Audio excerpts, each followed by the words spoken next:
Jaden, I'll ask you a question. I want you to answer it very honestly. Why is the rum gone?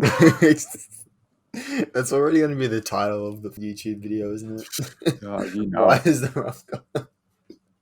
See, that's another one good liner delivered by Captain Jack Sparrow that is just But why so is the rum? good. But why is the rum gone?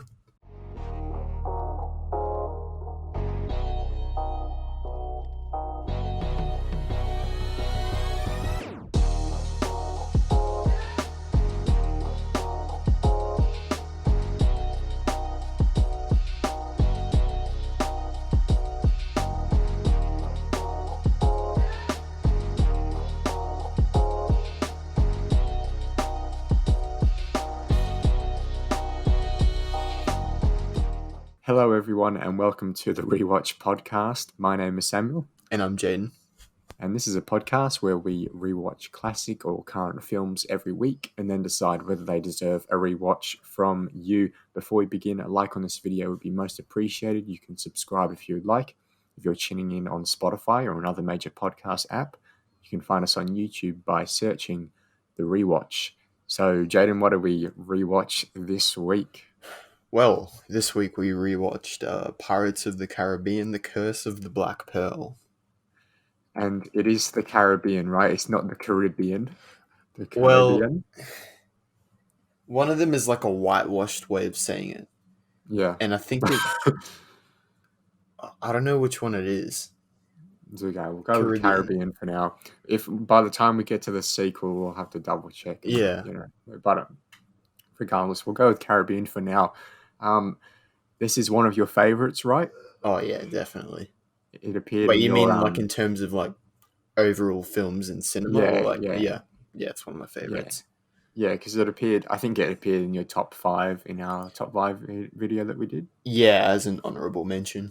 Oh yeah. So, and I think a lot of people in sort of our demographic would also hold this movie to high esteem. It's a bit of a cult classic, I think. Yeah. Not entirely like well rated, but a lot of people love the Pirates of the Caribbean franchise, at least the first 2 anyway. The first 3 are pretty well regarded, but other than that, the rest kind of fall off. So you have seen all of them? Yeah, I've seen all of them multiple times. I've only seen the first 2, so... Oh, you need to watch the third one. I think you'll The second one's my favourite so far. Okay. But yeah, I really enjoyed the second one. But so, story overview for this one. Blacksmith Will Turner teams up with eccentric pirate, Captain, in quotation marks, Captain Jack Sparrow, to save his love, the governor's daughter, from Jack's former pirate allies, who are now undead. It's directed by Gore Verbinski, who also did the second and third Pirates movies. He's also done Rango, which is the... Oh, I love Rango. Yeah, the lizard movie. I haven't seen it, but it's with Johnny Depp, right? And then he also directed The Lone Ranger, which apparently is not great, but also with Johnny Depp. So it feels That's interesting. Yeah, it feels like if Johnny Depp's doing a movie, it's going to be directed by this guy. But interesting to note, obviously, Verbinski, like the director of this film, didn't direct the 4th and 5th Pirates films. So read into that while you will, I guess. But cast members, let's start with the man, the myth, the legend, Johnny Depp as Captain Jack Sparrow. It's pretty iconic, isn't it? Yeah, I couldn't imagine anyone else playing his character. Especially with the same, sort of unpredictability and suave that he brings. It's really, really quite an amazing performance. Jeffrey Rush as Barbossa, quite an established actor, Jeffrey Rush. I think he's Australian as well. Oh, is he? Oh, that's cool. But I've seen him in A King's Speech, or The King's Speech, which is a bit of a different movie to this one, where he plays like a speech therapist to the king, and he's quite good in that. I think he was nominated for an Oscar, so he's a very talented actor, and I really love the fact that there's so many talented actors in this movie, and they're all actually, giving their all. They're Yeah. not sort of taking it as a as a fun role, Yeah, like yeah. a role where they don't really have to concentrate and really work on their acting. I think first of all, I think the casting in this film is just great. Like, overall, fantastic job. And then I also think the acting performance is like just phenomenal as well. Like, I couldn't even name like a single bad performance. Oh, I could. Oh, you could? Okay. Well, at least for me anyway. I thought Keira Knightley as Elizabeth Swan. I feel like, well, it's not really her performance. I guess it's sort of just like her character. I mean, she was a sort of like a stereotypical love interest in 2003, which is when this film came out. Of just, I need help. Somebody come and save me. Also, I'm incredibly beautiful and quite useless. Yeah, well, that But kind of harks back to the point that it's, like you said, it's a character development, not her acting. It's the same thing you did with Maul or Mal in Inception. yeah, but I think I think most people would agree that Keira Knightley's performance in this, like, she doesn't have a lot to work with, so I think her character suffers because of that. Yeah, yeah, yeah. I Yeah, wouldn't not disagree necessarily, with that. not her Yeah. fault for sure. But so Orlando Bloom, such a cool man. Mm. Obviously, he is Will Turner, also known for Legolas in the Lord of the Rings. He plays some of like the Um, coolest characters in like I these film know. franchises, right? Yeah, Yeah. yeah. I mean, he's an elf one moment, and then he's a pirate the next. Mm. Quite a contrast there. But did you like his performance, Oh, his character? I think, yeah, I really enjoyed him. Like I said before, I didn't really hate any of the performances, but I think his the duo formed between him and Johnny Depp, Jack Sparrow, Captain Jack Sparrow, rather. I think they worked Mm, really, really well together. yeah, it is odd looking at Orlando Bloom and not seeing the bleached white hair and the elf ears, but Hmm. we got that. And I liked his character too. It was like, I feel like his character was sort of like the most relatable from a human standpoint, because obviously you have Captain Jack Sparrow, who seems like he's like constantly on drugs or something. Like he's so out of it. Yeah. He's always drunk, and he's not entirely relatable at all. And Barbossa's like a skeleton half the time, so can't really relate to him. And Will Turner's just sort of like a guy who's just like thrown into the story. Mm. So like his character was, I enjoyed it. But yeah, hard to go past Johnny Depp as the best performance in this Oh film yeah, by he steals the miles. film, right? Yeah, yeah. And Jeffrey Rush is quite good too. I feel like Barbossa's character, while I feel like Barbossa's character was quite weak, I feel like Jeffrey Rush sort of elevated it. Hmm. Um, I actually so yeah. prefer um, Barbossa as a character in the preceding, no, not the preceding, the following films that have been released. Um, in Dead Man's Chest and At World's End, he's actually really, really good in them. Wait, so you're telling me he comes back? Oh, wait, you said you've seen Dead Man's Chest? I've obviously forgotten because he died in this one, didn't he? Yeah, well, if you've seen the second one, he does. Ah, right. So they're bringing back the dead characters. Yeah, Okay. but it was done in a way that worked. Okay. Yeah. Okay. All right. Well, yeah, because I've seen both of them, but I was expecting to see Davy Jones in this one and Barbosa. Yeah, so I've seen them, but obviously, my memory's a bit mixed as to what's in which film. Because I was very surprised not to see the Octopus Man in this film. But Mm, but general thoughts: would you recommend this film to someone who hasn't seen it? definitely. Holy moly, you're missing out. Jack Sparrow is like, I keep calling him Captain Jack Sparrow. I feel like I'm. Nah, he would be very happy. Johnny Depp and No, Captain Jack wait, Sparrow no, would be very I happy. keep calling him Jack Sparrow, not Captain Jack Sparrow. Oh, okay. Oh, Yeah. got to give him the respect. Got to give him the respect he Yeah. deserves. No, I think Captain Jack Sparrow is one of my like all-time favorite characters from film, and I think that Johnny Depp just portrays him so well. Um, you never would have thought of it, right? Like pirates and comedy, it works so well together, and there hadn't really been a film that had explored this sort of Mm. this sort of tone. And when they decided to do it, like it just works so well. And I think Captain Jack Sparrow, Johnny Depp as the casting, I think it just was phenomenal. Mm. Yeah, I think there weren't many, or there still haven't been many great pirate movies, and Yeah, I don't know why that is the case. Like, because it seems quite quite an easy sort of genre to explore. setting. Mhm. Yeah, and put a bit of comedy in there, have a bit of ship battles and sword fights, and that would be really cool. But a lot of people have tried and failed with pirate movies.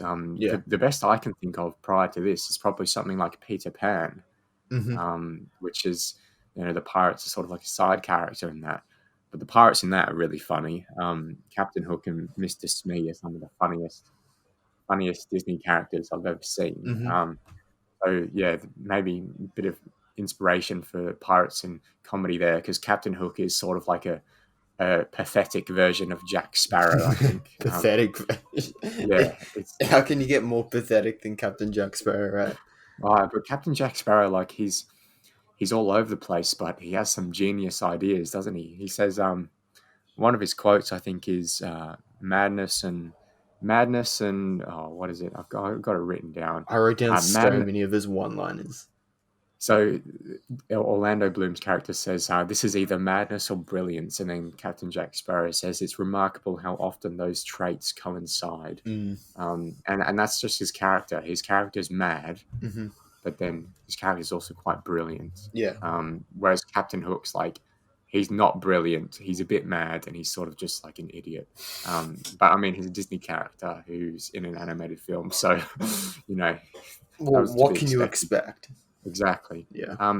Pros and cons generally.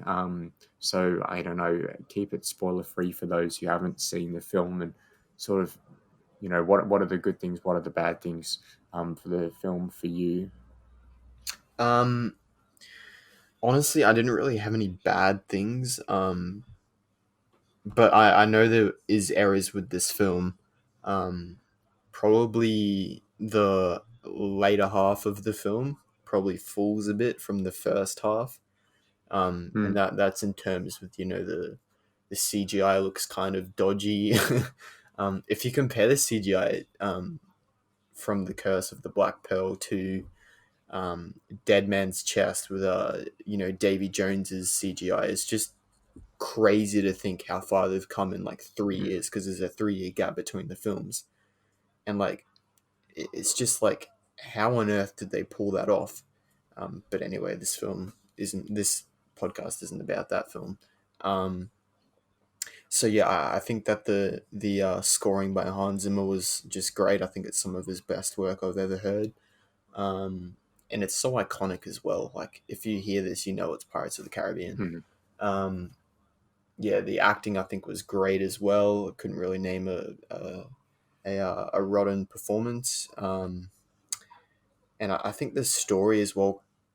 Probably the story is where it fell a bit, to be honest. Because at the start, they were setting up the Black Pearl and how it has this curse, and then towards the end, I kind of found myself kind of taken out of the film with the how William Turner is like the son of Bootstrap Bill, and how he is the blood that they need, and then they're searching for him, and it kind of got a bit confusing at times. mm, um, so yeah, probably the story was a bit too ambitious, but yeah, other than that, I think this film is just great. It's kind of one of those films that is, it's not perfect cinema, but like you just have a great time watching it. Yeah, it is. It is quite entertaining, and I mean Johnny Depp. It's true that like if you have one incredibly good performance, it can really keep the movie together, and it can really keep you entertained, because Jack Sparrow's on screen for most of the runtime, Yeah. and when he's not, it does get a bit boring. I will admit, Hmm. and which shows that without Johnny Depp, this franchise would absolutely bomb. And I know yeah, there's they're considering doing another film, and they're just recasting the whole lot. And Well, yeah, and I think they're sort of going for a female-centric, like Ghostbusters hmm 2016 vibe, I can't and wait for them to so see how that works out.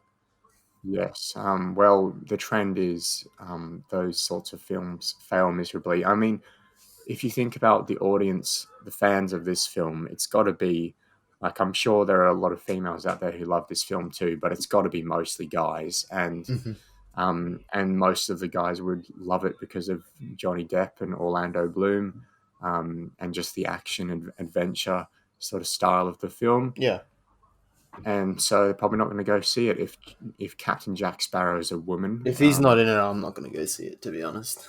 Yeah, well, I mean, it could be a great movie, but nobody's going to go see it. I mean, if it is a great movie, sure, I'll go see it. But, I think Pirates of the Caribbean is a franchise that's just been like hit over it. It's like hitting a dead horse. It's like they just want to keep it going and Hmm it's sort of dwindling.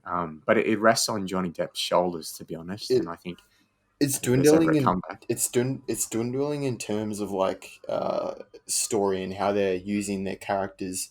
But if you've seen the fifth film, you know what I mean. Jack Sparrow just isn't the same Jack Sparrow. But the films actually perform really well overseas, and I think particularly in China.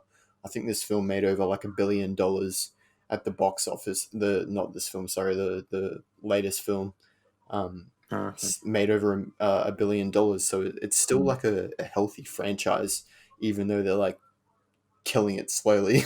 Yeah, Yeah. yeah. It's sort of, when you get to like five films in a franchise, you're like, come on, wrap it up already. Like, but obviously, I haven't been particularly drawn to the fourth and fifth one. But yeah, I mean, I enjoyed watching this one. I think the sense of adventure in this film is hmm really well done. I think Yep. it's a really good adventure film because they're always traveling to new locations and you never really know where anybody is, which is sort of an issue as well because you sort of get lost with the characters because you're like, hang on, I'm seeing Captain Jack Sparrow on screen at the moment, but where on earth is Elizabeth Swann and where on earth is Barbossa? And hmm like, it's just, there's not really a sense of, you can tell where the characters are. Whereas in something like, say, like Star Wars or Lord of the Rings or something like that, if somebody said, well, where is Luke Skywalker when Han Solo and Leia are on Cloud City, you know exactly where he was because the movie told you. Yeah. And so yeah, I think in this film, I agree in the sense that like they tried to be too ambitious and sort of failed. Um, I thought the sword fighting was great, but you can't see what's going on, can you? You can't see the blades move. At least I couldn't, anyway. Well, Um, I would kind of disagree with that, to be honest. I think the fight choreography was just perfect. oh, I think it was good. Like the sword fighting was good, but especially in like those dark caves, like for that final fight. You're talking about I that, okay. I Yeah, was yeah. thinking more so at the start, Captain Jack Sparrow's and Will Turner's first encounter. Oh, that's brilliant. That's brilliant. Yeah. No, I won't say anything negative about that fight. I think it's probably like one of the best scenes in the entire film. hmm Um, but yeah, it shows how Star Wars works so well with the lightsabers because if you have like like a thin silver blade and you're throwing it all around the screen, you can obviously you hear the clashes when they hit each other. Yep. But when they're like flinging it around, you can hardly see it, especially when it's dark. Whereas lightsabers are just the opposite because they're so bright and you can Yeah. tell exactly where it is all the time. So I Well, just remember thinking Star Wars has it easy there. I think that's why they were intended to have, you know, different colored blades, and why they're so Mm, bright is for it's easier to it's easier to follow the combat. And take Anakin and Obi-Wan's duel from Mustafar. It's a red environment and there's blue swords in it, and when they're so zoomed out you can easily tell what's happening. mm. Yeah, and they have the same color blade as well, so that's a good example. But then even Mm. something like the Phantom Menace, you have two red blades, you have one green and one blue, and you can tell where everyone is Yep. at the same time, which sometimes doesn't, highlights instances where Qui Gon should have just like put his blade down. He would have like cut off Maul's leg or something. Like you can sort of be like, Qui-Gon, what are you doing? Just like stab him in the back. Yeah, yeah, But but with this, there's no issue because it's so quick and fast and well choreographed that you can't really, at least for me, I couldn't really, I was never saying like, oh, go left, Jack Sparrow, there's an opening there. Like, whereas sometimes in Star Wars, you can sort of, tell where the character's about to hit because of, where the blades are. But, I, I had a bit of a con with the whole Curse of the Black Pearl thing, because this film seems very realistic hmm until it gets to that sort of part. It's where it sort of becomes like a fantasy film, yep, because they have like the Curse of the Black Pearl, and they have like skeletons and undead men and stuff. And for me, I was really enjoying just Captain Jack Sparrow being a pirate and being like a realistic but incredibly idiotic and brilliant pirate. And so when we had like skeletons fighting skeletons, I was just thinking like, so if you're both immortal or undead, then why are you trying to sword fight each other? hmm Like, what's the worst that you're going to do? You're going to kill each other again? Like, you can't really do that. yeah, So I don't know. As soon as that came in, I was like, ugh. I would have preferred just a smaller tale of just maybe like Captain Jack Sparrow and Barbossa wants him dead or something, and just like take out the fantasy elements for me. yeah, yeah. But I guess it does bring in like a bit of entertainment. No, But yeah, what are your thoughts? I agree with you there. I think, as I said before, I think the story was a bit too ambitious, and they probably explored a bit too much, and that's why. Now that I'm thinking about it, I ranked these films on Letterboxd, and I'm probably going to end up changing my ranking. Um, yeah, I think the story was just a bit too ambitious, but in the following films, I think it's done a hell of a lot better. Um, yeah, at times it's just you know the CGI doesn't look too good, and at the end, like I said, they're in this cave and something about like a blood ritual, and you just kind of get taken out of it. Yeah, and there's a lot of twists too. There's like I sort of got I remembered when we talked about Solo, the final act of that Yeah, film. yeah, And I sort of felt like that at the end of this film. I'm like, I don't even know what's going on anymore. Like, yeah. there's so many twists and turns, and oh, I'm not a Turner, and you've got my blood. It doesn't work. And wait, where's Will Turner? And Mm, he's on this side, on that side. Because I think it was when Captain Jack Sparrow's negotiating with Barbossa at the very end, and Will Turner's like, "You've been planning this from the start," and I'm like, "What has he?" Like, I just it's sort of like a solo effect where everyone's sort of changing sides in like 5 minutes. yeah, yeah, The film sort of like is tipped on its head. So yeah, it was very hard to follow in the third act of the film, yeah, yeah. and so I wish it sort of stuck to a more realistic thing. But is this a theme with Pirates of the Caribbean? Do they sort of always sort of put in a fantastical element in the Yeah, film? yeah. I would Yeah. say so. In the especially in the fourth film, it really gets bad with it. Because they introduce mermaids, and it's Oh yeah. it's not a Mm. good film, if I'm going to be completely Yeah. honest. Well, I mean, like mermaids are fine, like because it's pirates, and if you can, get down with pirates, you can probably get down with mermaids too. But it's sort of just like when there are skeletons fighting other skeletons. I'm like, "Oh, wait, I thought this was a pirate film."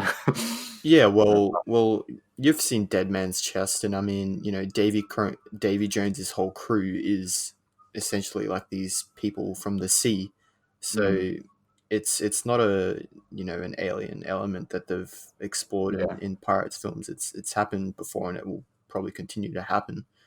Mm.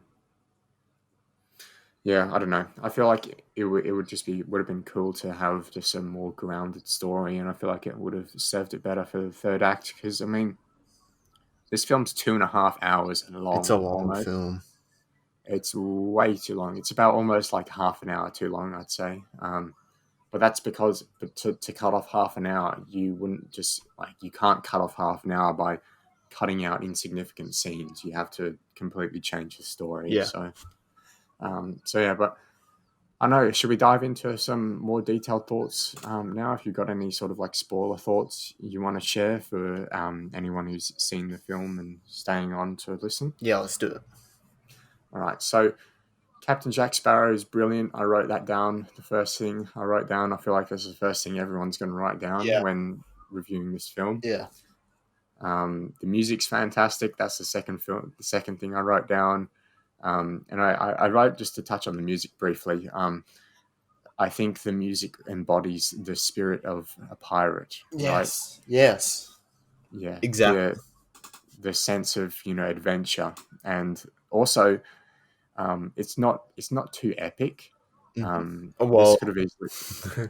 Well, it is epic in how good it is, right? But it's not like Star Wars epic, at least for most of the time. Like, it does ramp up in certain stages, but I feel like they did put a cap on it in terms of like how many instruments were playing, and like at the start you just have the one violin going, yeah, and you sort of get, because of that, you sort of get a bit of a playfulness. It wasn't like, I don't know, like a starship battle in Star Wars where there's blasts of music going everywhere, and at least for me anyway. But what were your thoughts generally on the music? Yeah, look, I liked it. I should probably say I loved it. I think it's, like I said before, I think it's some of Hans Zimmer's best work. And it's interesting because they were actually going to get Alan Silvestri for this film, who I think... Oh, yeah. What has he scored? I remember his name. Let's see. Yeah, he's done something, Back to the Future, Forrest Gump, The Polar Express. Yeah, he's done a bunch of like iconic stuff as well. And I couldn't imagine, what this film would have been without Hans Zimmer's work. The Avengers, that's what I was thinking of. Yeah, so he scored that, and if he had, if Hans Zimmer hadn't done this, I think it would have probably been like a completely different, film. And it's funny to say that because, a lot of the time people might not pay attention to the scoring, but I think it's really important, and I think it makes up a film. But no, it's interesting that you say that it's not as epic as Star Wars, because I would say it's, if not more epic or the same. I don't know. I feel like Captain Jack Sparrow's entrance is just, you have all of the wind instruments. You've got like these heavy drums in there, and I feel like it's just an epic orchestral song. So yeah, I don't really know what you're talking on there, but you might be talking about like how at times, when we see Jack Sparrow on screen, he has like this kind of dim-witted sort of dun dun dun dun. Yeah, it's like very simple. Yeah, it follows his character. So I like how the themes and the score kind of suits each character's personality in a way. Yeah, I think in comparison, if you were to compare it to something like the opening crawl of Star Wars, where it's just trying to like blow your ears off, just in comparison to like when Jack Sparrow's like commandeering the interceptor or something, you get like a sort of a soft sort of like Jack Sparrow theme, and then like when he's doing pirate stuff or when he's sword fighting, you get like sort of like the main pirate theme. But I still think like the main pirate theme, like it does sort of build up into like you've got like cymbals crashing and all sorts of instruments playing, but like how it starts is just like I love the start. It's like my favorite part of the music, where it's just like the violin just like giving you that that really like awesome, like you just want to be on a boat with that playing, right? Just, yeah, it's really cool. And two things that save this movie, I think it's Johnny Depp and Hans Zimmer, because I think if you take those out, this would have bombed. Especially with the script, like as well. Like, definitely. Trying to have like undead people. It's like a recipe for disaster, the script for this film. Yeah, well, I kind of look at the film as, Johnny Depp or Captain Jack Sparrow is kind of the heart of the film. So when you say you're going to make a film about an all-female cast and, recast Pirates of the Caribbean, it's kind of like you can't have a Pirates of the Caribbean film without Johnny Depp, because he has for, what year did that get released? So 2017. So he has for 13 years, no, 14 Mm, years, sorry. He has been Pirates of the Caribbean, and he's made yeah. Pirates of the Caribbean what it is. So Mm. it's just unfortunate that they're taking it in a direction that excludes him from the film. I feel like it's sort of like a bad business decision from Disney as well, because I feel like if they were to do another one and just have it like have Johnny Depp at the focus again, and then maybe just take the franchise in a new direction and Mhm. just like promote it as Johnny Depp's return, I feel like that would go absolutely bonkers at the box Oh office, yeah, especially now because of all the drama that's come up with himself and his ex-wife or whatever. yeah, But yeah, so I feel like everyone's on Johnny Depp's side and they want to go and support him, and they sort of don't have anything to do that at the moment. no, But I know there's a few things in the works. I know Robert Downey Jr. is giving him a movie or something. So, but whatever Johnny Depp's in is going to go gangbusters at the box office. yeah. So I feel like Disney missed the mark there. And it's But great to finally hear that, right? Sorry, it's great to hear that, mm, because um, like, you couldn't even name the last film that he was in that isn't a Pirates film, right? mm, He's been yeah, kind of shunned from, cinema, and it's unfortunate, yeah. but it's great to see that he's finally getting, the support that he's needed for so long. Yeah, I think Robert Downey Jr.'s doing a project with him because obviously, if you think about Robert Downey Jr.'s history and Johnny Depp's history, they're quite similar men in the sense that like they had problems and then they Yeah, gave an amazing performance in the first of their franchise, and then the rest is history, pretty much. yeah, They're now acting legends. yeah, So yeah, it'll be cool to see that, and I'll definitely go support that if I can at the local movies and such. And I feel like a lot of people would as well. So yeah, definitely. yeah, but likewise, it'll be interesting to see what happens with this new Pirates of the Caribbean film, just in terms of reviews and what happens after it bombs and such. Yeah, But yeah, um, should we talk about the Jack versus Will duel? yeah. Let's do it.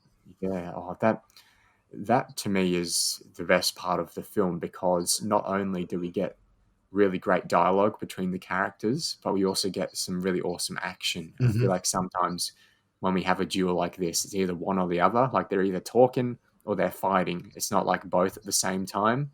Yeah, Think of things like Mustafar, where like Anakin and Obi-Wan will say like, "Your new empire," and then they have a fight a bit, and then he's like, "Anakin, the Chancellor is evil," yeah, and then they stop and chat for a minute, and then they go fighting again. And he's like, "I got the high ground." He's like, and then they fight again, and we all know what happens. But yeah, it's always like a stop-start thing. yeah, Whereas I feel like this duel flows really well. yeah, yeah. But what are your thoughts on that duel? Probably the best duel in the movie. Oh, I loved it. And if you haven't actually noticed, I also mentioned this when we did our top 5 favorite movies video. I just love when scenes are able to synchronize like sounds and movements to the music. And if you hadn't Mm. noticed, this actually does it. So all of like the sword clashes are in time with the music, which I think is just so clever. Um, no, I but didn't notice that. you didn't notice it. Yeah, it's a small little thing, and people might say that it doesn't add anything to the film, but I think it does. Um, Mm. no, but I think the choreography, that, like I mentioned before, I think that was some really, really, really good work.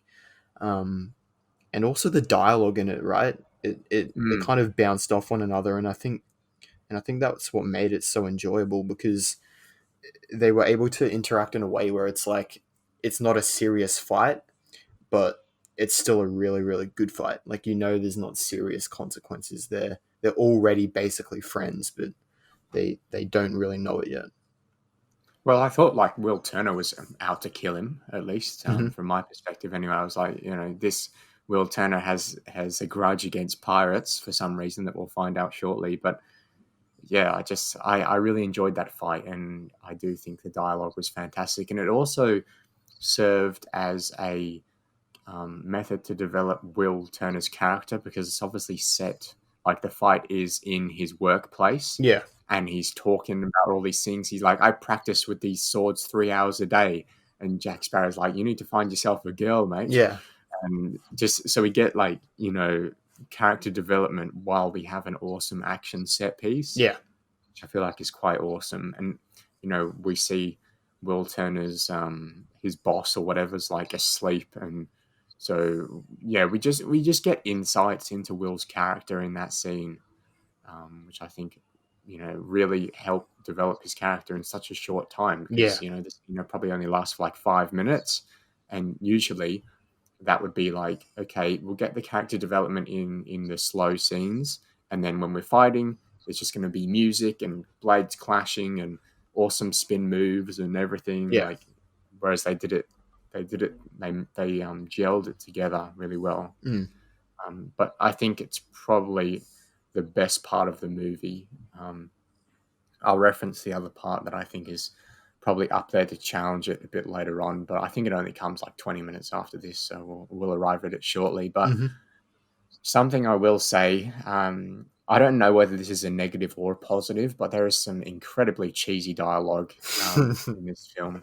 Incredibly cheesy. Yeah. And I don't know if you noticed, but there's a lot of head bonks from behind. Like, I don't know if you noticed, but I didn't notice that bit.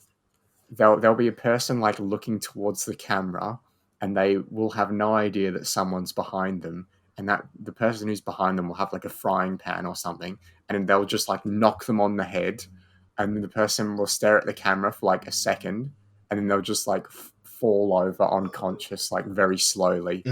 And I just I think it's the trait of old movies. There's a lot of sort of like being knocked out for comic relief in this film. But very, very, very cheesy, wasn't it? See, it's funny that you say it could go both ways, right? And I think in this film it was most likely done on purpose. Yeah. But I think it really fits the tone of the film, and it kind of adds to it in a way. If you saw this in an Avengers film, it would be like, oh, that's kind of trash. I don't really want to see that. Yeah. But it's the tone of the film that makes it good. And so, like, for example, one of the pirates, when he's fighting with Will after like the pirates invade the town, he's like, say goodbye. And like just before he's about to like cut off Will Turner's head or something, he gets smashed in the head with a glass bottle. Yeah, and then Will Turner's just like, goodbye. Yeah. It's just like, oh my gosh, in any other movie that would just be absolutely dreadful. Yeah.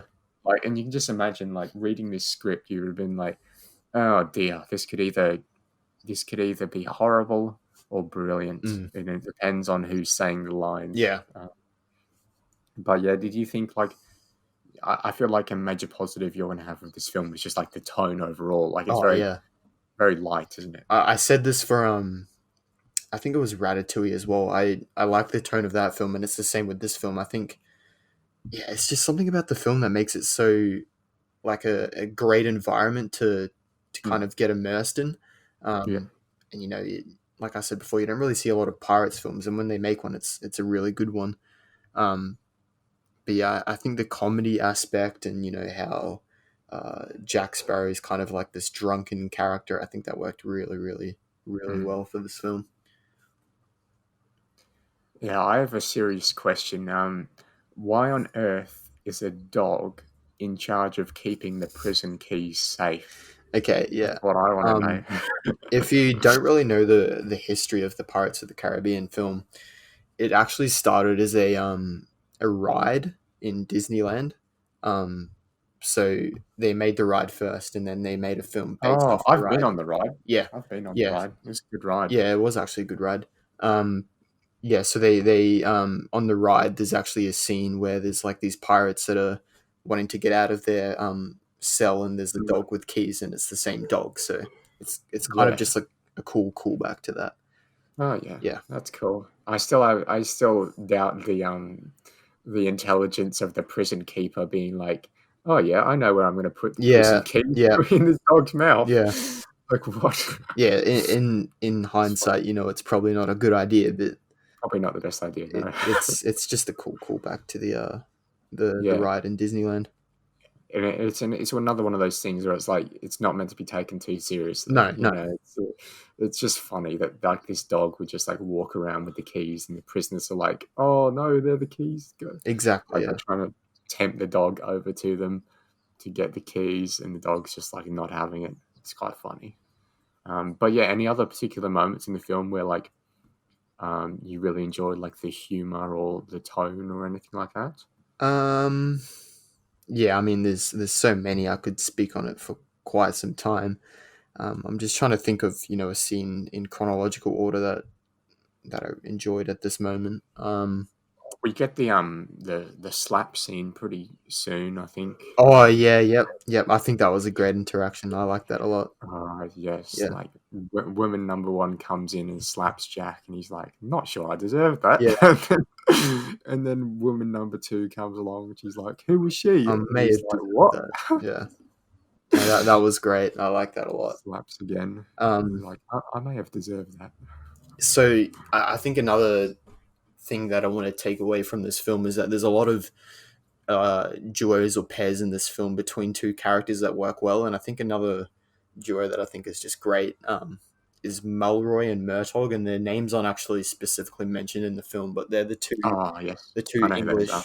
English comedies or whatever you could call them, two English soldiers um, Hmm. Oh, yes, who them. have Yeah. the first interaction with Captain Jack Sparrow. I think they're great, Hmm. and how they kind of argue with one another and then So funny. push back and forth. And if you go on to watch the other films, they're actually in them. So if you like them, Oh, keep on watching. cool. Um, That's but no, I think they work well. I think Captain Jack Sparrow and Will work well. I think Will and Elizabeth work well. And I even think, people like Captain Jack Sparrow and Barbossa work really well. I like mm, their chemistry as well on screen. Um, but yeah, I just wanted to give a quick shout out to some of um, Captain Jack Sparrow's one-liners because if yes, you don't please know, I do. think he is like the king of one-liners in Oh, he's got to be. Yeah. cinema history. I love all of them. Mm. I think him correcting people for calling him Jack Sparrow rather than Captain Jack Sparrow is just absolutely hilarious. Yeah. Um, And and they're like, "Where's your ship?" And he's like, "Yeah, working on that." I'm in the market for it. Yeah. um, yeah, but I think at one point he says Captain Jack Sparrow, if you please, sir. And then we also, get the classic meme. You are without doubt the worst pirate I've ever heard of. And he's like, but you have heard of me. Yeah. um, Yes. Oh, so good. I think that's quite good. And, gentlemen, you will always remember this as the day that you almost caught Captain Jack Sparrow. He falls off the cliff or whatnot. Yeah. There's a few One at the more, end. Yeah. but I'll get onto them as we, go further into the film. So good. I just wanted to bring this up. Why do these English soldiers shoot like stormtroopers? Like they can never hit their aim. Fair enough. Fair enough. Yeah, I didn't specifically think that, but probably if you watch the film a number of times, that'd probably be an issue. Yeah. No, I think it doesn't really take me out of the film because it's kind of like in a way it's like a kind of like a musical but without the music. Like it's doesn't Okay. have serious consequences. Yeah, like it's Um, not trying to convince you that it's real, is it? Like no, it's not. no, Yeah. because like in Star Wars, you've got the light and the dark side, right? And Mm, there's serious consequences there, and they're clashing a lot. But mm, you take like the English people and the pirates, for instance, and they kind of seem like friends in a way, even though they're like yeah. arch nemesises. I don't know. There's not really a lot of serious consequences in the film, even though Captain Jack Sparrow is going to get hanged. He's going to get out of it. Yeah. Yeah. But no, yeah, we just touched on the whole duel between Will and Turner, which I think was great. The entrance of the Black Pearl was just, I think, was really, really good. Probably not like the combat on land, but I think when we first see the pirate ship enter the bay, and then we see the view from the prison block. Mm, I think that yeah. was really, really good. No, cool scene. Cool scene. Mm-hmm. Um, Oh, I was going to touch on just about on the tone of the film and like how regarding like the consequences. I think, well, this whole movie's motivated by Jack Sparrow just wanting the Black Pearl, Yep. right? Like, so there isn't like a whole, Jack Sparrow's going to die if he doesn't do this. He's just like, he just wants the ship. Yeah. Yeah. Like, the whole film is motivated by Captain Sparrow wanting something. Yeah. He doesn't need it. He just wants He wants it. Yeah, which works well with his character, obviously. But then in terms of establishing consequences, it doesn't. Like, it's not a drama, is it? No. Yeah, it's almost a comedy. Yeah. Yeah. If it was a bit funnier, like if anybody else except for Jack Sparrow and those two English pirates and not the pirate, the two Englishmen and there's two pirates as well. There's a duo of pirates that are quite funny. I don't know their names, but perhaps they don't even mention the names. But there's two Pintel pirates.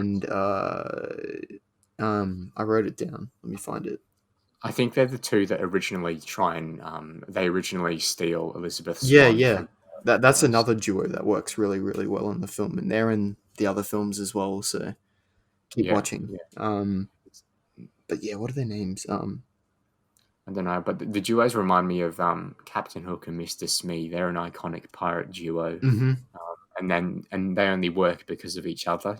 So Yeah. you got to put somebody else in to work off of. Yeah, Rigetti and Pintel. That's their names. Oh, okay, yeah, and I love the pirate, the parrot. I said, Mr. Cotton, do you have what it takes to be a pirate? And then someone says, he's mute, sir. He's mute, yeah.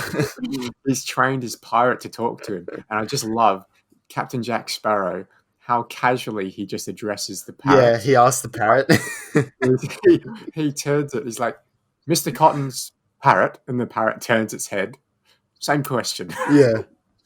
No, I think that's great. It's so good. Just the how ordinarily he just addresses a bird. Yeah.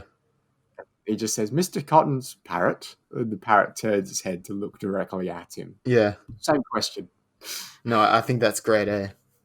Yeah. It's just little moments like that I wish, if you had a smaller scale of a story, I feel like you could have built the film just around, Captain Jack Sparrow just doing things. Like, just because I think my favorite scene in the film is where Captain Jack Sparrow and Will Turner commandeer a ship that they can't sail because they need more people. Yep. And they do it because they go into the big ship and then the Englishmen sail the smaller ship to go onto the big ship. And then while they're doing that, Captain Jack Sparrow and Will Turner swing across to the other ship and sail off. And then one of the Englishmen's like, that's got to be the best pirate I've ever seen. So it would seem. Yes, and that was my favorite scene in the entire film because it just captures the spirit of Jack Sparrow and also the clever, the fact that his intelligence is just seemingly above everybody else's. Yeah, even though it shouldn't be, it is. Yeah. That's got to be the best pirate I've ever seen. Yeah. But yeah, that was my favorite part of the film. Captain Jack Sparrow, right? He's always looking up to the sky. He's like. It's like he's talking to God or something. He's never making eye contact with people. He's always like, got his hands like above his waist. He's just like moving around like a drunk person. And there's a moment where he's like staring off into the distance, like he's doing a monologue in a theater or something. And he's just talking to Gibbs and Will Turner behind him. And then Captain Jack Sparrow, he just like turns around and storms off. And then there's a moment where it's very quick, so a lot of people might have missed out on it. But there's a moment where Will Turner and Gibbs look up to the part of the sky where Jack Sparrow was looking, like trying to see if there's something he was looking at. Yeah. It's a very quick cut, so a lot of people wouldn't have missed it. It's a cool touch there. Yeah. It's things like that make a film, in my opinion. It's they didn't need to do it, but they do it anyway. Yeah. Yeah. Barbossa, Jeffrey Rush, obviously he's a brilliant actor, and I think he's brilliant as Barbossa. And it's obviously very cool to see everybody giving their best performance with all these, talented actors. Yep. But what did you think of Barbossa's character as a whole, and his crew? And then I guess we can sort of get into the Curse of the Black Pearl. Yeah. I really like Barbossa's arc in in the Pirates films, and I like how they explore it more. Um, but yeah, in this film, I didn't like him as much because I feel like the whole curse and such, it's probably a bit too fantastical and magical in my opinion. Mm. Like you said, they probably could have stuck with a more grounded story arc and have less, uh, less CGI skeletons and who are Yeah, drinking wine. Like, yeah, and it just like goes to the rib cage. yeah, yeah. Um, so yeah, I think Barbosa as a character was really, really good, and I think his acting performance was just phenomenal by Jeffrey Rush. Mm. Um, but yeah, the whole, the crew and the story and such, it's probably one of the negatives from this film that I would probably take away from it. Mm. Yeah. Yeah, it sort of clashed with the tone of the film, I guess. Hmm. Like, yeah, it's not really a tonal clash, maybe, but just it was like just out of place. It was a bit odd, Yeah. and I feel like the way they explained it as well. Um, it was like I feel like they could have done with another scene, like of perhaps Barbosa just like talking to Elizabeth Swann about like how they got cursed and what the curse is about and everything. Because I mean, I've watched the film twice, and if you were to ask like how did they get cursed, I wouldn't have been able to tell Yeah. you. Like, I wouldn't even be able to tell you, to be honest. yeah, Yeah. and I think there is a backstory there because Jack Sparrow was like cast off on an island, and we sort of get a bit of a backstory as to Jack Sparrow becoming an infamous pirate, and Hmm. being kicked off his crew, and but then it's sort of like it's not done as well as I would have liked it to. Um, but I mean, we don't need a Captain Jack Sparrow origin story. No. I feel like they sort of give us like half of one and then don't bother to explain the rest. Yeah. Well, Which is sort of that's kind of what I like about this character because he there's like an element of mystery involved with his character. Mm, Like yeah. you don't really know a lot of him, and he kind of is portrayed as like this permanent drunken pirate that doesn't really know what he's doing in life, but somehow he manages to get around and be smarter than everyone else somehow. Yeah. Yeah. Yeah. I would have liked if they just didn't give him any past stories or anything. Like it's just like the first time we see Captain Jack Sparrow is is the first time we don't see anything before that, and we just go with Jack Sparrow, and we just Yeah. like we get to think of like all of the incredibly mad things he's done in the past. Whereas I feel like this film sort of like wanted to give you a backstory, but then just like did it so poorly that it was like I would have rather you said nothing. Hmm. Like, but that's for me. We skipped over this incredible underwater breathing boat stunt. Um, that's not physically possible, is it? Like, that's not. That's how on earth is that possible? Yeah. If Look, it's probably.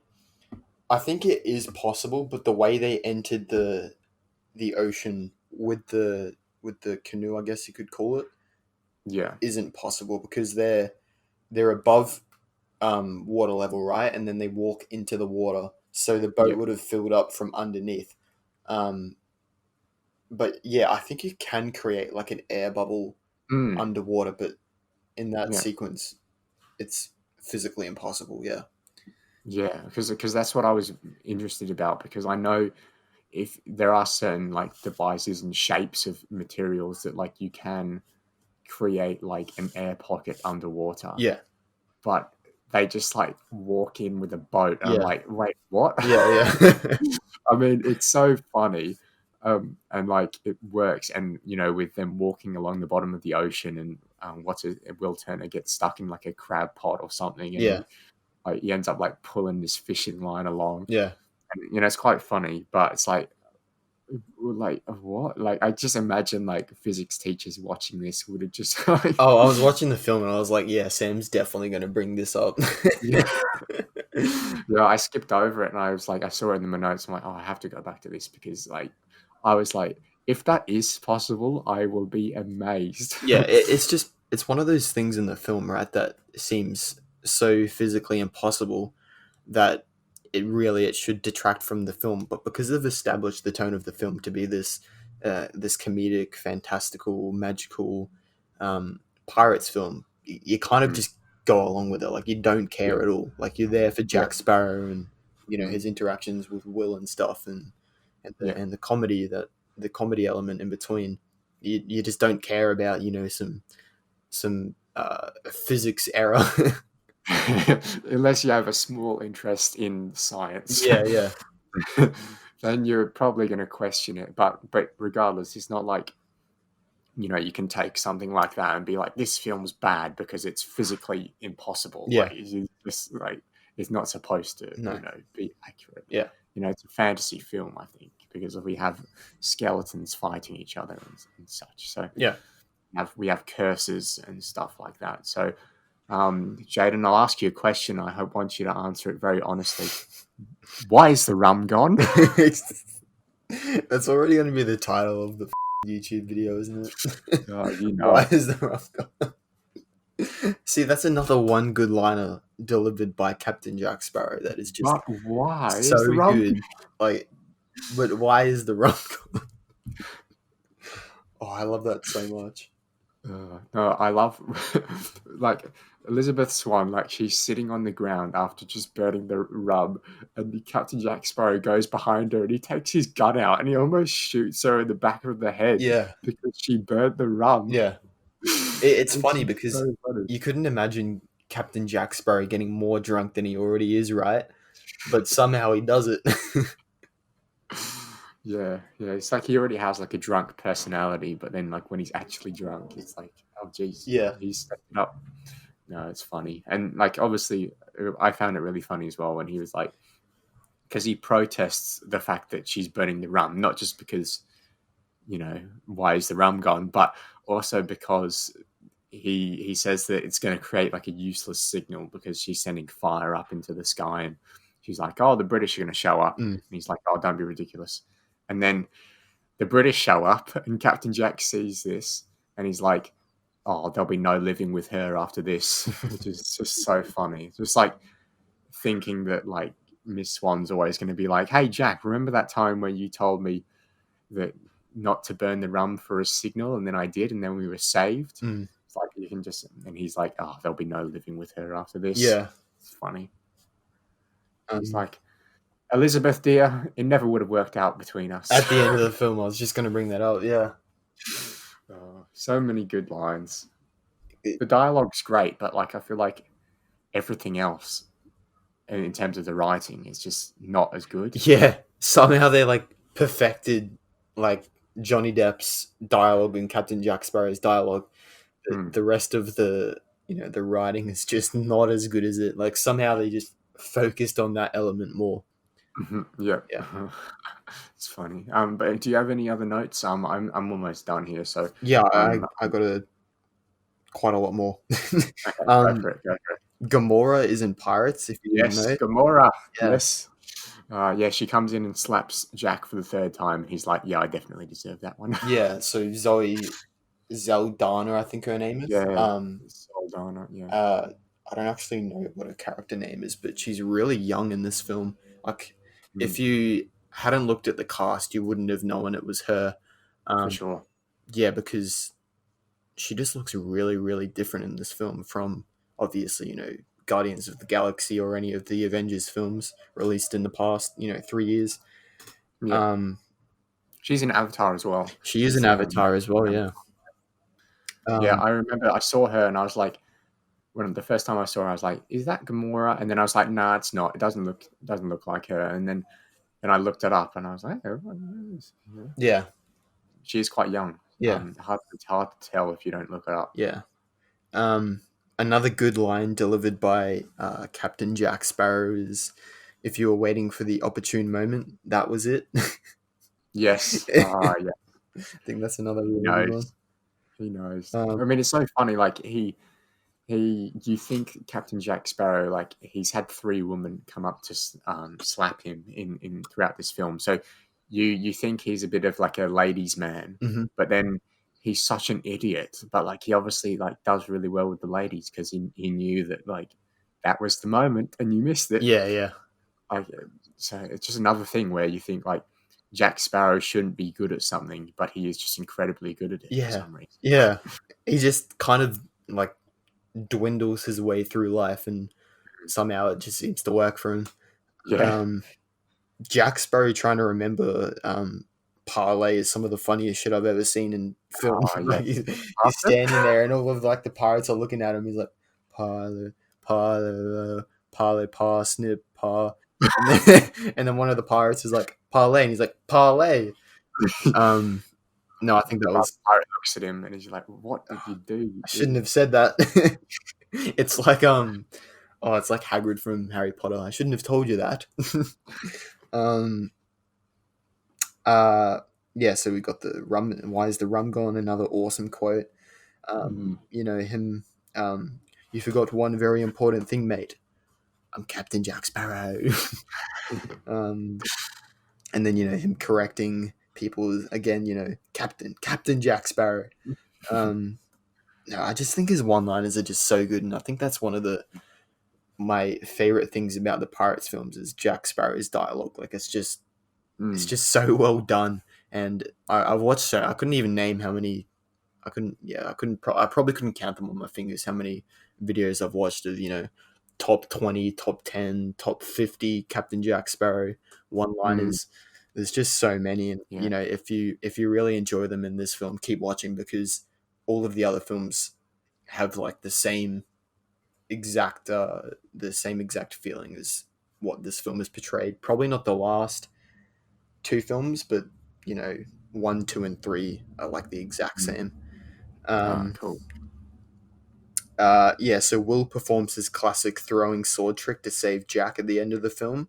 Um, Oh, so he throws his sword and Jack Sparrow lands his feet on it just before he gets hung, which is oh like yes, that it was a callback yeah, to the it was a first part of the it film, was a wasn't cool it? Yeah. callback to when Will locked him in his blacksmith. So I think that was Mm. quite cool. Um, and then the final one I have is the end quote of the film. He's like, "Duh, duh, duh, duh, duh, duh, duh. Really bad eggs, and drink up your Yeah, hearties, yo ho," and then music ensues. Yeah, yeah. I feel like the ending of the film could have been done so much better though. I feel like it would be so easy to do like a final like voyage or something with the music building, but he sort of they opted for a different approach. They just had Captain Jack Sparrow just it, humming to himself and it's interesting to say that because I actually really enjoy the endings of a lot of the Pirates films. Like they're so simple, but they're so mm, well done. And I beg you to watch the other films because there's like callbacks to like previous films, and they all mm, intertie. It's really really well done. Um, but no, I think um, you've watched the second film, right? I think the second one and something with there's a horizon beyond my I can't remember the quote, but I think it's quite well done. And then I think a lot of them actually end with Jack Sparrow on a pirate ship steering the wheel, rightfully so, looking out obviously. into the sunset. I think a lot of them actually end like that. Yeah. Yeah, yeah, and I wouldn't be surprised if a lot of them start like that as well. Because obviously, I think the first time we see Jack Sparrow is when he's got like a ship that's half sinking. hmm And how brilliant is that, by the I way, think with we his just ship? completely blew over that scene. Yes. Oh, that's such a good scene where his entrance, like the first time we see this character, he's like on the top of the mast of the ship, and the ship is slowly sinking, hmm and just kept going lower and lower and lower. And then he like takes one step onto the jetty, and the ship is almost entirely underwater. It's hmm brilliant, I and think he's just so casual. I think that's my favorite scene of the movie.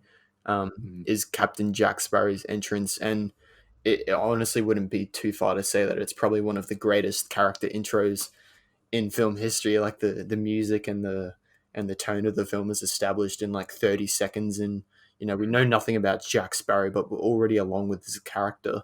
Um, and it's definitely my favorite moment in the film, 100%. I mean, I couldn't even yeah, really think of anything else that would get near this. I mean, you got the fight between Will and Jack is great, don't get me wrong. But, Jack Sparrow, Captain Jack Sparrow's entrance is just so well done. Yeah. And I think it's like the by far the best parts of this movie. It's got nothing to do with. I mean, Orlando Bloom's great, but most of the great parts in this film have nothing to do with him, nothing to do with Barbossa, nothing to do with Elizabeth Swann. It's just Jack Sparrow being Jack Sparrow, Mm. and so I feel like if they put the narrative more around Jack, and obviously the narrative is around Jack, but had less sort of like interjecting themes with we have the curse and we have Elizabeth and Will and a romance that needs to be fulfilled by the end of the film, and we have Barbossa who wants to be living but not die, and just like we have all these things that distract from Jack Sparrow trying to figure out how to commandeer a ship. Mm-hmm. And that's the best part of the movie for me, like just him with Will Turner being like, okay, how do we steal a ship and do it in an intelligent manner? Mm-hmm. I know what. We're going to take a boat. We're going to go underwater. We're going to walk up to this ship. We're going to climb up. We're going to take this ship. And then when the English people come over, we're going to hop onto their ship and then we're going to sail away.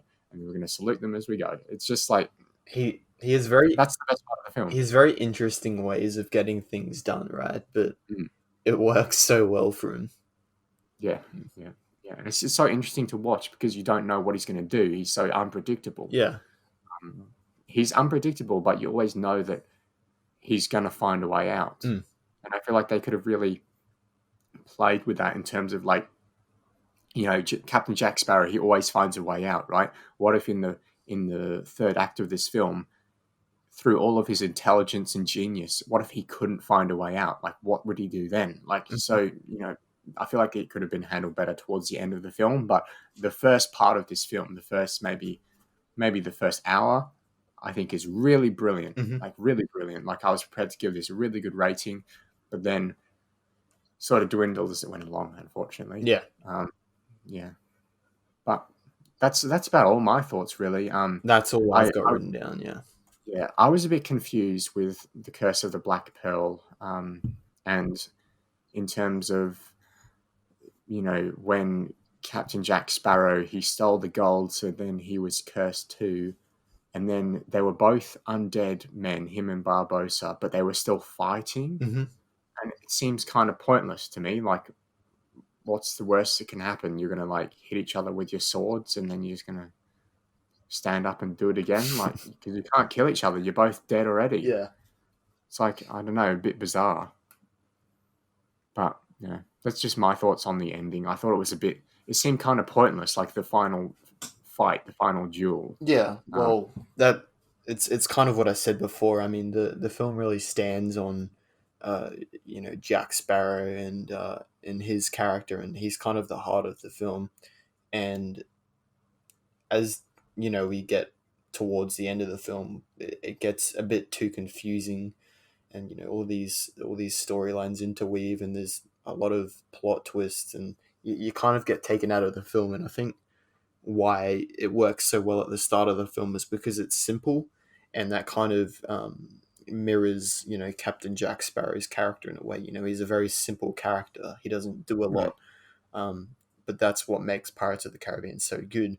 And when they try to explore more of that with the curse and such, it kind of takes you out of it, because you're really watching the film for Captain Jack Sparrow. You're not watching it for the curse of the Black Pearl.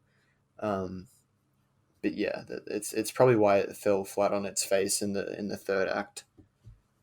Yeah, and I feel like this wasn't critically well received, and I mean, it makes sense because critics don't like a film like this that is just like trying to entertain people, and so it's not doing particularly well on platforms like Metacritic, or I don't imagine it would be doing well on Rotten Tomatoes or anything like that. But on Letterboxd it's a 3.8, which is actually pretty damn good. Like 3.8, if you can get up to 4 stars, it means your film's pretty brilliant. It's because it's the people that are reviewing it. It's not critics. Exactly. Yeah. So that's why I like Letterboxd, and 3.8, I think that's well deserved. Shall we get into the music segment? Yeah, let's do it. All right. So Hans Zimmer alert. Hans Zimmer alert. The wizard is back. The wizard. The man, the myth, the wizard, Hans Zimmer, the wizard on the orchestra.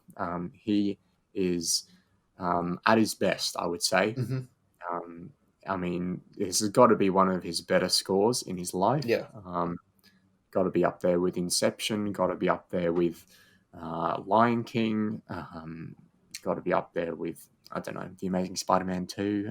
Whoa, You know, whoa, whoa, things like whoa. that. I'd say it's his best, piece of work that he's ever done. For sure, that's a very very valid point. Hmm. So, favorite songs can't go past "He's a Pirate." No, Um, is that Captain Jack Sparrow's theme, or is it more just like the big, you know? it's more of the orchestral Yeah, pirates theme. It's more universal in the films. It's not really yeah, Captain Jack Sparrow's theme because I think I think the other one we were going to talk about is Captain Jack Sparrow, um, and like we were talking about before, um, there's not really an official playlist for this film on Spotify. So there is He's a Pirate, which is by Claus Bedelt, and he produced the the scoring on this film as well. So I think we should also give a shout out to him because did yeah. fantastic work as well. Of course. Yeah, so both him, Hans Zimmer, and Claus Bedelt did the music on this film. Mm, Yeah, so He's a Pirate is on Spotify, but Captain Jack Sparrow, which is the other one we were going to talk about, isn't on Spotify. So if you look at okay. our, Oh, I've got Jack Sparrow. It's a 2019. Oh no, I've got Jack Sparrow here. I think it's called Captain Jack Sparrow. I was listening to it on YouTube, and Okay. yeah, yeah, Yeah, it's from the second movie anyway. So yeah, yeah. So yeah, the I think it's the I don't know where it shows up in the film because I think the intro of Captain Jack Sparrow, it might actually be a mixture of his theme and He's a Pirate, yeah, but yeah, I'm that not would make quite sense. sure. Yeah, It's like a more delicate version, isn't it? Like it yeah. just, yeah, yeah. So yeah, I think the music in this film is really brilliant. I said it earlier that I feel like without such iconic music and without such an iconic performance, this franchise would not have gotten past two Yeah. movies. So yeah, all credit to Hans Zimmer, all credit to Johnny Depp. Hmm. Um, when you listen to this music, it's like it's not only like exhilarating, but you feel like you want to be on like you want Yeah, to be on a pirate ship. yeah. It's just incredible. It's kind of what Spider Man does, right? It makes you want to be Yeah, Spider Man and swing through the city. Like yeah, it gets you immersed in the film, which is just it's crazy that music can do that, but at the same time, mm, it's just wonderful. yeah. I mean, music can really make a film, and when you have such an iconic soundtrack such as this with "He's a Pirate," I mean, when I listen to this, I want to get a sword myself and go sail the high seas and Hmm. you know find buried treasure and such. So it's just like a very um, it's a song that sparks your imagination and it makes you want to be in the film. Yeah. We review a lot of good films, but we haven't encountered many films where I'm like, I want to be in this film. Like, Mm. like I want to be a part of this universe because the music sounds so good. Yeah, so special credit there, I guess. Final thoughts? Who shall go first? Um, I'll go first because I have a bit to talk about, Okay, and then you can wrap up. all Um, right. Look, overall, I think this is probably one of the more enjoyable films we've watched this season, and that's not to say it's the best. That's to say it's probably the easiest to watch and the most fun to watch. Um, For sure. yeah, just in terms of like watchability. Um, I think the acting performances were terrific, and I probably couldn't name a single bad one, like I've said before. But Johnny Depp just steals the spotlight in this film, and like I've said, he's essentially the heart of Pirates of the Caribbean. You take him out, and you've basically got like a pirates film that no one wants to watch. Mm. Um, yeah, so Captain Jack Sparrow, if not, is one of, if not my favorite movie character of all time. Like I said, and I couldn't imagine anyone else to play his character um, that isn't Johnny Depp. Like Johnny Depp is Captain Jack Sparrow essentially. Um, Yeah, like we've said before, the music is phenomenal. Hans Zimmer and Klaus Bedelt, some of his best work, I said. Um, I think the dialogue in this film was really clever. Um, and, Jack Sparrow's one liners were just great. The interactions between the characters worked just fantastically as well. I think Will and Jack did a fantastic job. Jack and Barbosa also did a fantastic job. And even Commodore Norrington, I think he was great in Mm. this film as well, who we didn't really talk too much about, but I loved his performance as well. Um, and I think he actually appears in he appears in Guardians of the Galaxy as the villain Ronan, and Oh, really? he also appears um in the Hobbit franchise as well. So Oh. he's kind of got ties with Legolas and Orlando Bloom there. Mm. Um, like I love this film, but I have to be realistic about the rating I give it, and look at it from a non-biased standpoint. And even though my rating is probably a bit too high, I'm gonna give it an A minus. But Okay. like I've just all this episode for 1 hour and 15 minutes we've been talking.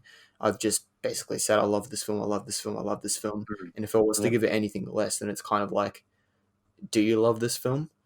Yeah, Um, for sure. so Mhm. realistically, the film's probably more like a BB plus, but I love this film so much, I just have to give it an A minus. For sure. No, I respect that. It's a bit of like the Amazing Spider-Man vibes here, I Mm-hmm. think. Yeah. But no, I really enjoy watching this film too, at least for, until like probably the last half an hour. Yeah. But I mean, like I still enjoyed it. Like I still like, I if I watched this on my own accord, like I wouldn't have turned it off or anything. Yeah. Like it wasn't that bad. But I just feel like it could have been so much better. But Pirates of the Caribbean: Curse of the Black Pearl, I think it's a brilliant adventure flick, Mm-hmm. right? And without diving too deep into the characters, the thrilling set pieces, the witty dialogue, and a brilliant overall performance from Johnny Depp see you through to the end of its extremely long runtime. Um, while Jeffrey Rush gives a fantastic performance as Barbosa, I feel like his character could have deserved a bit more depth. And I think same goes with Keira Knightley's Elizabeth Swann. Mm-hmm. However, her character has sort of been looked on favorably by fans throughout the years. I think like she's not remembered as like a Mary Jane, for example. Like she's not one of those characters where you're like, oh, you're just here because you're a woman. Mm-hmm. Like you actually have a role to play in the story. You're not just like the romance element. So I think that was good and has to be commended for that because obviously it's 2003. So, but I do think her character is by far the weakest of the trio. Obviously, that trio being Will, Jack, and Elizabeth. Mm-hmm. But I mean, she gets less screen time. So Yeah. she does have some pretty badass moments. So I will admit, like there's some pretty cool moments where she's being intelligent and finding out how to work her way out of Barbossa's ship or, Mm-hmm. or, or whatever. She has some good moments. And well, for example, like when she burns the rum and she saves herself, so But why is the even rum? though even though Captain Jack Sparrow would have not appreciated that very much, but everything to do with the whole Curse of the Black Pearl thing seemed odd to me. Mm-hmm. And yeah, the film's way too long at almost 2.5 hours, and a film with such a long runtime, I feel like deserves better character development. However, though, fantastic music. I thought the CGI was actually quite good especially for the time. Like I didn't think any of it was particularly bad, but perhaps watching it again and again, I'd see the flaws there. But fantastic performances as well. Jeffrey Rush, Jack Sparrow, Jeffrey Rush as Barbosa, Johnny Depp as Jack Sparrow, fantastic. Mm-hmm. Um, yeah, no, just my final thought is just perhaps this film would have been better with a smaller scope. Yeah. I'm gonna give it a straight B. Mm-hmm. I I worked my way from an A minus down. Like I went at the start of the film when we were just watching Jack Sparrow do his thing. I was like, this is bloody brilliant. A minus at least. Like I was Mm-hmm. prepared.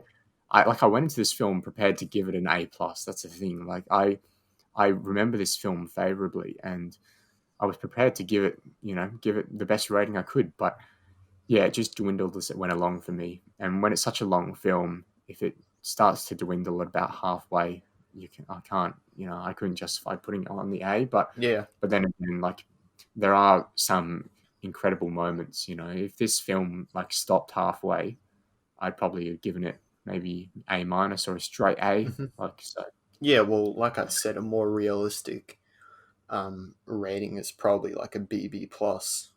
Mine's Mm. just blown out of proportion, but Yeah, well, you see like the more positive aspects in a better light. You emphasize the good yeah. things, because you love the film, and there are various reasons why you do love the film, and you can see that in the film. Like it's like when I'm watching The Amazing Spider-Man 2, everybody hates that film except me, but like when I watch that, I take every single good bit that I can, whereas people who don't watch it just like watch it and they're like, oh, this is rubbish, and they don't see the little things that I'm like, that is brilliant. Mhm. So that's the bias that comes with liking a film, I guess. But no review is objective, you see, Yeah. so it doesn't really matter. um Happy to leave it there for today. Yeah. This was a fun film. Like, I enjoyed watching this film. It was entertaining. Oh, yeah. um That's what I it's on said. Disney. It's one of the more fun films to watch. Yeah. Very good adventure film, and it's on Disney Plus, so I feel like most people can check it out if they'd like to. Would you Um, recommend this film? Would you suggest a rewatch to our viewers? um, I'd suggest a rewatch. Yeah, if somebody hadn't seen this film and they're perhaps like interested in maybe like the superhero genre or whatever, Hmm. if I'd recommend this film. Hmm. Be interesting to see whether this one is better than the second one, because I remember liking the second one more. Hmm. Yeah. Um, I'm thinking I might change my rating of the list on a letterbox, and I might even actually edit my rating on this because I kind of want to give room for the second and third films because I know they're also really really good films as well. Yeah. right, yeah, but I'm looking forward to hopefully for season 2 or something we can jump on and do the second installment, because yeah, that would be an interesting watch as well to compare it to this as well. That'd Yeah. be cool.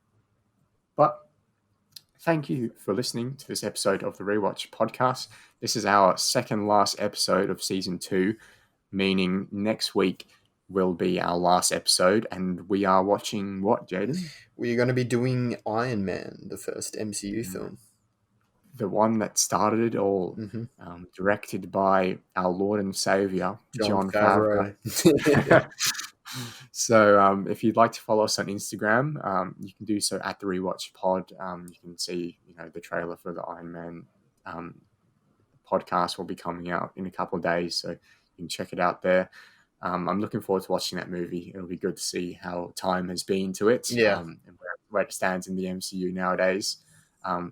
But for the meantime, if you'd like to subscribe to the YouTube channel, just search The Rewatch on YouTube. We're doing Iron Man next week. It'll be our last episode of season 2. Hmm. And then we'll have our finale / awards show / Q&A, hopefully.